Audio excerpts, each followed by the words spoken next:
Hi guys, these are the most commonly used boards for projects and other developments.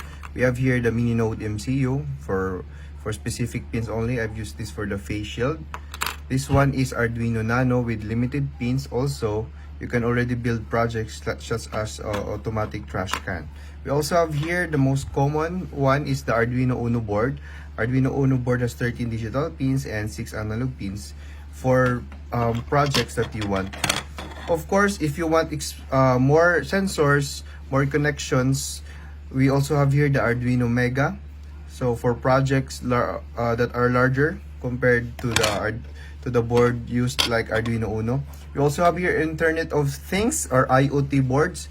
We have here the ESP32, which is much faster compared to the ESP8266, and also the libraries are very friendly for ESP32. I've used this for my capstone project for my master's in information technology, and this ESP8266 I've used also this several projects.